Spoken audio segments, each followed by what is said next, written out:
are wireless headsets okay for our health? Given everything we know, so wireless, what's wireless?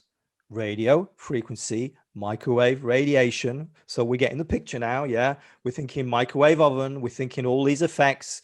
We're thinking maybe about the work of Dr. Martin Paul. I haven't mentioned that, of how we know that these exposures impact these channels in our cell membranes, what's called the voltage gated calcium channels, which now we have this very clear understanding of the mechanism of harm, of just how these EMFs impact us, and this creation of free radicals and oxidative stress, which oxidative stress, wherever you look, even in mainstream science, clearly oxidative stress is viewed as a cause of disease, and EMFs exposures cause oxidative stress. So using anything wireless, not, the thing is about a wired headset, why is it a particular no-no? Because you're putting it right next to your brain, which is full of water, which is highly conductive, which is actually, when you go for an EEG, what is it? They're actually measuring your brain's electrical activity, so your brain has waves, beta, alpha, theta, delta waves. And when you're exposing yourself to these EMFs, then you're interfering with these frequent, and the interference we're seeing down the line in terms of, insomnia, disturbed sleep, the brain fog that I was talking about, concentration problems, lots of neurological problems, neurodegenerative diseases, Alzheimer's, Parkinson's, you name it. Honestly, this is so, in short, no, wireless headset is not a good idea. How much impact does Wi-Fi in the other room have on our health? So, Wi-Fi, not me or nobody can say clearly. So in that room where you are, Ben, if you have Wi-Fi in another room, I cannot say to what extent it's dangerous. All I know is there is a potential for harm. And, so the Wi-Fi, we're back to the, let's call a spade, radio frequency, microwave radiation. We've got all these terms which are highly misleading and make it sound very inoffensive. But as soon as we use the proper terminology, radio frequency, microwave radiation, then we get some kind of indication of the dangers. And the dangers are, again, this dangers to the cell membrane,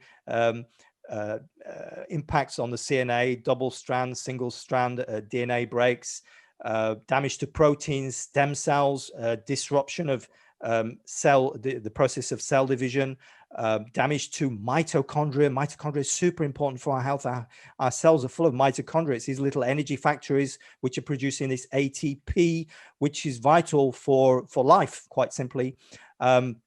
Apoptosis, micro RNA expression, which is damaged, which is relates largely to the brain. Cardiac effects, impacts on the blood, neuropsychiatric changes, depression, anxiety, hormonal changes, as I mentioned before. Frankly, the list goes on. So whether it be in another room or your room, it's to be avoided. If it's in another room, then by virtue of the inverse square law, which is a rule of physics, then the effects are less. We can say that. But, being surrounded by Wi-Fi is never good. And it is, if it's in another room, then we would assume that the effects are less. But, we can actually measure this very easily with something called an EMF meter. And that's what I would be encouraging people to do, is to measurable mitigation. That is the way to go. And there are EMF meters out there which enable us to do that. Is texting a health risk, or is that much safer than using a cell phone? In other words, are you still exposed to radiation if the phone is in your hand and not your head? Yeah, you're still exposed. So I'd like to say that texting is 100% safe. I don't believe it is. And we are in the land of belief, because I don't know of any studies which are, there's so much, there's so many studies on the way this radio frequency, microwave radiation, and other forms of electromagnetic fields impact our brain, that really it's a no-brainer to, in terms of how dangerous this is. With regard to texting, it's safer. But I have only anecdotal evidence on this, but the number of people have contacted me, and through my website, there's thousands of comments. You can go on there and look, do a search also on there to see for yourself. But the number of people that have commented on there, and I've also got friends that have said this to me, that when they're using a cell phone for any length of time, that they're getting these kind of symptoms, which I was getting, the prickly skin, the tingling, when they're texting also. So yeah, it is better to text than talk. But then again, texting is not 100% safe either.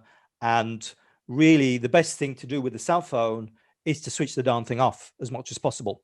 And to be more precise, to put it onto airplane mode, which means going into the settings. Usually it's not easy to do. They don't make it easy. And switching off cellular connectivity, Bluetooth and Wi-Fi and GPS and all kinds of wireless connectivity if you can. And really the only way to know if 100% certain, to be 100% certain if it is switched off, if all that wireless is switched off, is to use an EMF meter.